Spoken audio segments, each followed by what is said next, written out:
store is burning as well. You can see that there is basically, at this point, just a slab is left here. What used to be the satellite dish for this home is on the ground. A number of fire engines out here, firefighters valiantly trying to put out the flames with their hoses. And to give you a sense of just how hot it is, take a look at this RAV4 right here. This is the covering for the spare tire, and it has basically melted. And that is how much heat is radiating from this house. Ken, if you can, let's turn around. You can see just across the street, there's another house, and this one is on fire. As we stand here, Ken, don't go in there. I don't want you to. The ground is very hot. There's broken glass. On top of that, you can see some of the embers that are shooting into the air. You know, the thing about this neighborhood is that it is surrounded by trees, and I want to see if one of the fire department guys can talk to us. Do you have time to talk to us, sir? No, sir. Sorry. So obviously, the fire department doesn't really have time to talk to us at this point because they've got a lot going on right now. They are basically in defensive mode right now. You can hear some of the engines here, and you can get a sense of what is going on. Now, on this driveway, you've got this firefighter. He is running this fire hose, and at this point, he's got to try to reposition himself. But there is just a number of water hoses being poured onto this house. At this point, you know that this house is not livable anymore. So what they're trying to do is contain the flames here, because the last thing you want to do is have them continuously jump from one house to the next, and that is exactly what has been happening right now. You know, Jeff, earlier when we were driving here, I was listening to some of your reporting. You were talking about how embers can fly sometimes a mile, sometimes a mile and a half. And Ken, if you pan up here, you can see some of the embers that are shooting into the air. And that's what makes these fires so dangerous, because when the wind goes through here, even though you've got these streams of water trying to use to douse these homes, you can see all of the embers shooting into the air. And you can see just how hard this work is, because when you look at the water that's pouring off of that house, that water is super dark. So let's back up a little bit so they can have a little bit of space. And as we're looking here, and you're seeing these firefighters running these lines. So when they interpreted my words, it caused many of my people to stumble. Why would he say something like that? Hell, if I did say it.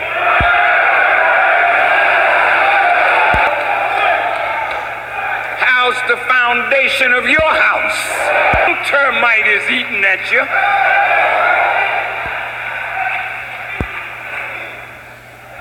Some termite is eating at you.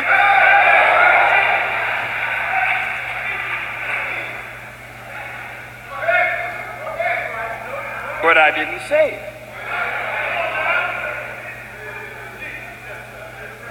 See, I don't have to say things to please you in your ignorance.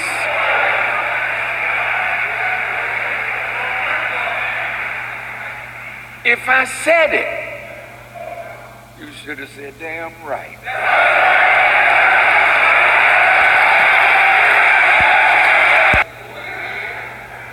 You know, in the Bible and in the Quran, there were times when the man of God would call out the Baal prophets for a showdown.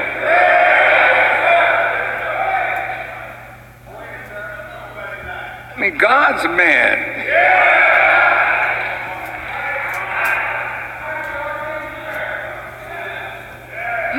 He has an inside scoop with God.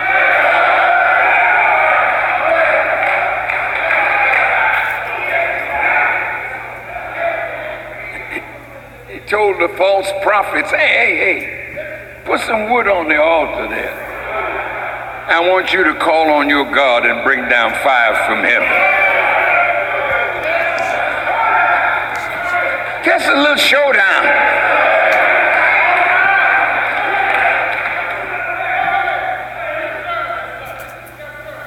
And And they called and they called, no fire came down. He said, well, tell you what, put some water on the wood.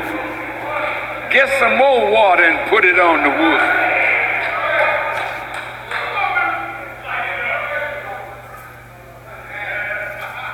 And then his God, the God of Elijah,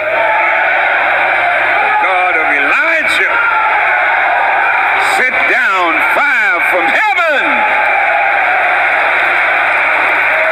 But it didn't stop there. Because since they wanted Elijah dead,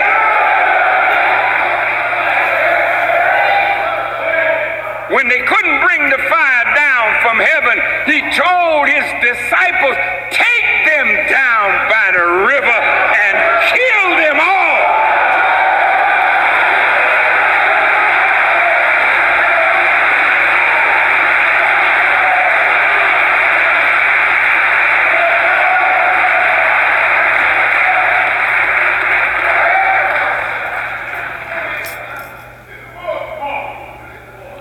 My teacher,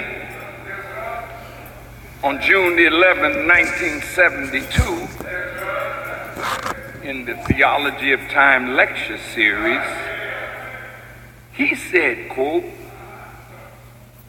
I'm the little boy that challenged the world of science to disprove just one word I say.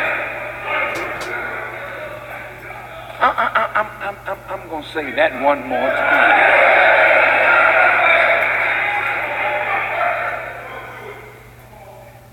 Boy. He put himself down because he's talking to an arrogant jackass that thinks themselves to be so wise. All your wisdom is foolishness with God.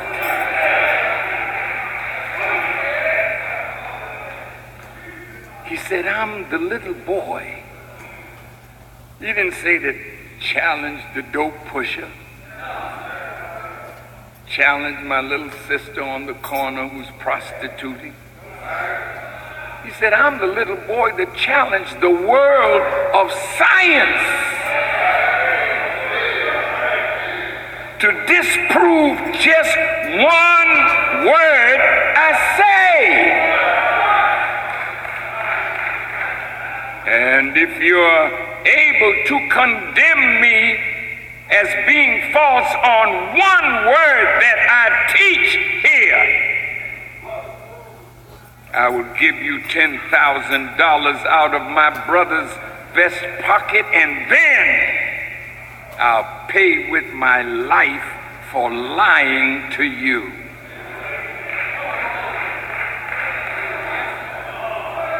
You ain't got no teacher like that. All you religious scholars and scientists, you don't have a teacher like that.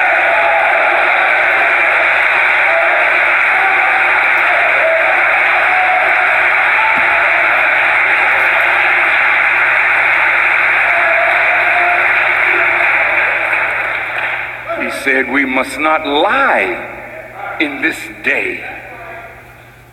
It's the end of this world.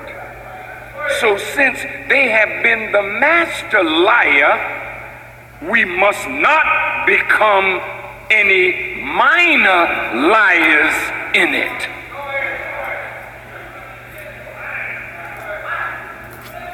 I'm going to say it again, because I'm looking at a bunch of minor liars. And witness to God. I'm talking straight words. Are you willing to chant the slogan of death in the United States? Because you are a person who is living in the United States, and you are a person who is exposed to some of the policies that are done and conducted against you, carried out against you in the United States. The black community is in the United States is humiliated, and you are a black person, and at the same time you're a Muslim, and as you see, Muslims these days are exposed to some of the wrong policies committed by the United States. So would you chant this slogan of No, I will not do that. I will not do that. I would ask who sent you to ask that question. Yeah, thank That's you. right. Thank you. I see you seem to be one of those Thank you. who are paid at Press TV to provoke that. That's not my chant. Listen to me. Not actually. No, listen to me. You asked me a My question. question is wrong. Maybe the way I put forward my Your question is, your question, I heard The you. question, stop talking. I heard you. But I also heard something else about you that I don't like. You want me to chant because they lied on me and said I led a chant.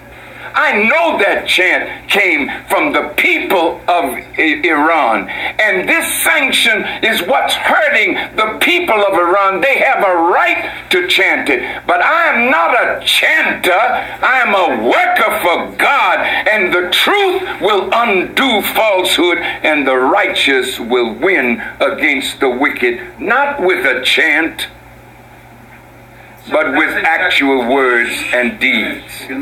I just don't, I don't like your attitude, man. I don't like that. You know, I have to say this. No, I'm not just listening to your questions. God is showing me your motives. And I'm addressing with anger your motive. I know the question. I don't like it. Now, I'll take one or two more questions, but if you have not heard me yet, then I'm wasting my time.